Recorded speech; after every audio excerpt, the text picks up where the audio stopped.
ஹாய்ங்க, எல்லாம் எப்படி இருக்கீங்க? எல்லோரும் நல்லா இருக்கணும்னு கடவுளை வேண்டிக்கிறேன். இன்றைக்கி நாம் சிவப்பு சந்தன சூப்பு தாங்க பார்க்க போகிறோம். இந்த சிவப்பு சந்தனம் ஆயுர்வேதத்தில் ரொம்ப முக்கிய பங்கு வகிக்குதுங்க. இது தீராத தோல் வெடிப்பு, அலர்ஜி, தோல் சம்மந்தமான எல்லா பிரச்சனையும் தீர்க்கறதுனால இந்த சிவப்பு சந்தனம் ஆயுர்வேதத்தில் முக்கியமாக பயன்படுத்திட்டு வராங்கங்க. இது ஸ்கின்னை குளிர்ச்சியாகவும் நல்ல ஈவன் டோனாகவும் வச்சுக்கிறதுக்காக பயன்படுது. இது ரெகுலராக யூஸ் பண்ணிட்டு வரும்போது இந்த வறண்ட சருமம்லாம் நார்மலாக மாற்றி கொடுக்கும். தோல் வெடிப்புலேருந்து நம்ம பாதுகாக்கும்.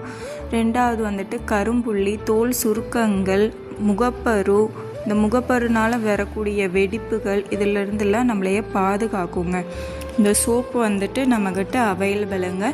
உங்களுக்கு வேணும்னா மறக்காமல் கமெண்ட் பண்ணுங்கள். வீடியோ பிடிச்சிருந்தா லைக் பண்ணுங்கள், ஷேர் பண்ணுங்கள், மறக்காமல் சப்ஸ்கிரைப் பண்ணிக்கோங்க. தேங்க்யூ.